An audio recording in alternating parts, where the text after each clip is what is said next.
இப்ப பட்டினத்தார் அப்படின்னு நம்ம ஒருத்தரை எடுத்துக்கிட்டோம்னு வச்சுக்கோங்க, அத்தனை செல்வங்களையும் ஒரு நொடியில் தூக்கி எறிந்து விட்டு ஞானத்தை ஏற்படுத்தி கொண்டு போனார். அதற்கு எத்தனை வரி? ஒரே ஒரு வரிதான், காதறந்த ஊசியும் கடை வழி வாராது கான். ஒரே ஒரு வரிதான் அவர் எழுதி வச்சுட்டு போனாரு. அதுல ஞானம் கிடைத்தது. அப்ப ஞானம் ஒருவருக்கு கிடைக்க வேண்டும் அப்படின்ற விதி இருந்ததுன்னா அது இன்னைக்கு நாளைக்கே இல்லை. எத்தனையோ பிறவி தோறும் நாம் ஒவ்வொரு பிறவி தோறுமும் என்ன பண்ணணும்? இந்த பூஜை முதல்ல பக்தி. யாரையும் கோயிலுக்கு வர வேணாம் சொல்ல, ஒவ்வொரு கோயிலும் ஒவ்வொரு சிறப்பு அம்சங்கள் உண்டு. அப்ப ஒவ்வொரு கோயிலுக்கு நாம் செல்லும் பொழுது அந்த திருவடி எதுக்கு வாசப்படி வணங்குறோம்? எத்தனையோ பேர் இதை தாண்டி போயிருப்பாங்க ஐயா, அதுல எத்தனை ஞானம் இருந்த வந்திருப்பாங்க. அப்ப என் தலைமேல் வச்சுக்கிறேன்னு சொல்லிட்டு தான் அந்த வாசப்படிய நம்ம தொட்டு தலை மேல வச்சுக்கிறது, அதை தாண்டது, அதை மெரிக்காம தாண்டது.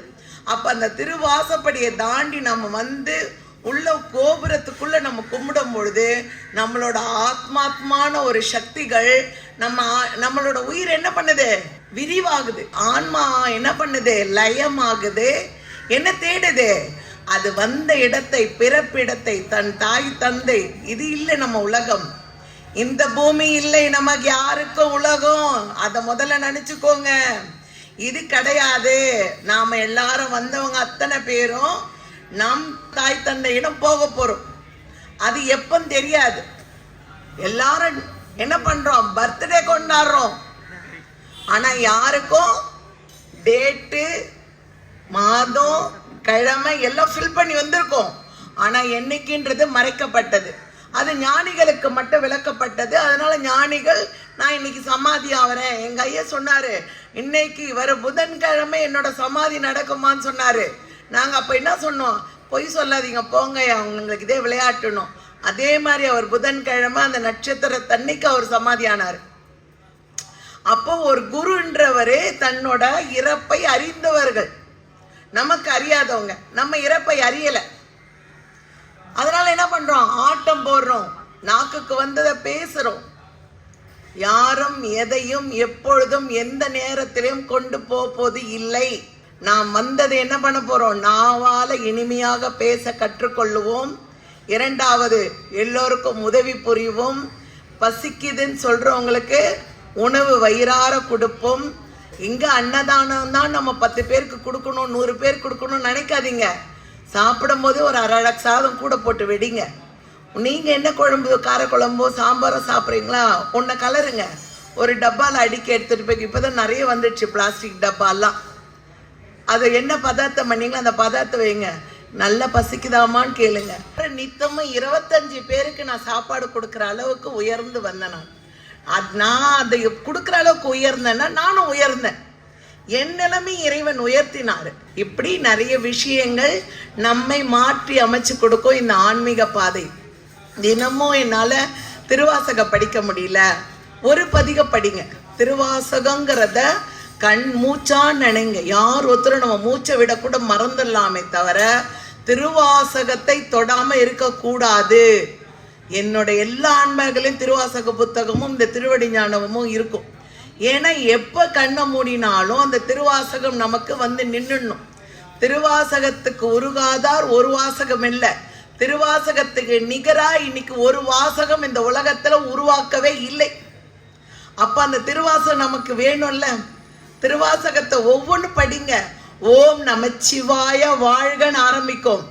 கடைசி 51வது பாட்டுல அம்மையே படிக்கும். அப்பாவை ஆரம்பிச்சு அம்மாவை முடிப்பாங்க. அப்போ நமச்சிவாய வாழ்க, நாதன் தாழ் வாழ்க, இமை பொழுதும் என் நெஞ்சில் நீங்காதான் தாழ் வாழ்க.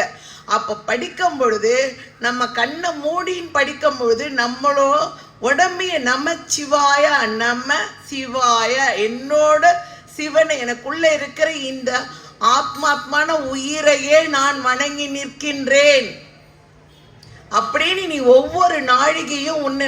அதே மாதிரி இந்த திருவாசகம் மட்டும் இல்லை, காக்க காக்க கணக்கவேல் காக்கன்னு படிக்கிறீங்க. எத்தனை பேரு அப்படியே ஓடினே படிப்பாங்க. கக்க நோக்க நோக்க நோடி நோக்க தக்க தக்க தடையார அந்த வந்துட்டேன், தோ தோ தோ வந்துட்டேன். அதெல்லாம் இல்லை. அந்த ஒரு வரியும் உன்னை காக்கிறதுக்கு கொடுத்த கவசம். அது காக்க காக்க கணக்கவேல் காக்க நோக்க நோக்க நொடியில் நோக்க. ஏன்னா உனக்குள்ள இருக்கிற உயிர் உன்னை ஒரு நொடியில ஒரு க்ஷணத்துல அப்படி பாத்துரும். உனக்குள் இருக்கும் ஆத்மா தான் கடவுள் என்பதை அறிவதற்குத்தான் இந்த ஆன்மீகம் என்கிற அறிவு. ஆன்மாவை அறிவதுதான் ஆன்மீகம். ஆன்மா வேற, அறிவு வேற, ஆன்மீகம் வேற. நீ எங்க தேடாதீங்க, உங்களுக்குள்ள தேடுங்க. உங்களுக்குள்ள இருக்கிற உயிரை தேடுங்க. அந்த உயிர் தான் நாம் ஒவ்வொரு செயலையும் நடத்திக்கோ. அப்ப யார்கிட்ட சரணாகதி அடையணும்? உயிர்கிட்ட சரணாகதி அடைங்க. என் திருமணம் இந்த மாதிரியான என்னோட சோல் என்னை புரிஞ்சுக்கிட்ட ஒரு நல்லவர் எனக்கு வேணும் இறைவா. உனக்கு நல்லா தெரியும், நீ எத்தனையோ பிறவி நீ எடுத்துட்டு வந்திருக்க. அப்ப என்னோட எங்க இருக்காரோ நீ கூட்டிட்டு வந்து சேரு. அப்ப அதுகிட்ட சரணாகதி. உனக்கு என்ன வேணும்? நான் வீடு வேணும், வாசல் வேணும். எங்கேயோ போய் யார்கிட்டயும் சொல்லாத, கேட்காத. இங்க கேளு. உள்ள கண்ணை மூடிக்கோ, உட்கார்ந்துக்கோ. உன்னால எந்த முத்திரை, சின்முத்திரை வைக்க முடியுமா? குபேர முத்திரை வைக்க முடியுமா? இது குபேர முத்திரை. அப்ப குபேர முத்திரை வச்சுக்கோ. குபேர முத்திரை வச்சுக்கிட்டு கேளு. எண்ணிலா கோடி சித்த ரிஷி கணங்கள் எல்லாம் இருக்கிறீங்க. இறைவா எனக்கு அருள் புரி, அருள் புரி, அருள் புரி.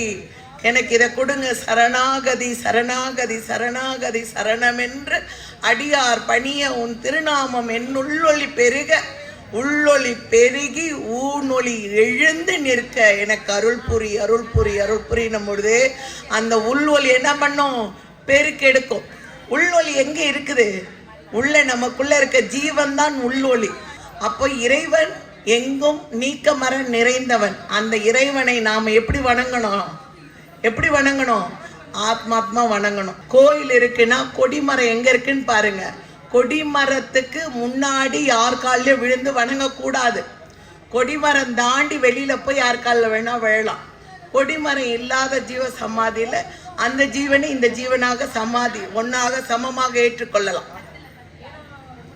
அந்த மாதிரி இதையெல்லாம் கோயிலுக்கெல்லாம் போறோம்னா என்ன ஏதுன்றதெல்லாம் புரிஞ்சுக்கோங்க. வாழ்க்கையில எதை சாதிக்கின்றோம் அப்படிங்கிறத விட என்ன புண்ணியம் செய்தோம் அப்படிங்கிறத ரொம்ப தெரிஞ்சுக்கோங்க தெளிவா. அதே மாதிரி ரொம்ப படிக்கணும், எனக்கு ரொம்ப புரிதல் வேணும் அப்படின்னா கண்ணை மூடிக்கிட்டு மூச்சை மட்டும் முதல்ல பாருங்க. உங்க மூச்சுக்கிட்ட இல்லாத சக்தி உலகத்துல வேற எதுவுமே கிடையாது. நான் திரும்ப திரும்ப சொல்றது அதுதான். திருவாசகம் படிக்கும்பொழுது கூட ஒரு பாடல் எடுத்துக்கோங்க, அதுக்கு அர்த்தத்தை தேடுங்க. அந்த அர்த்தம் நமக்கு ரொம்ப நிறைய விளக்கங்களை கொடுக்கும்.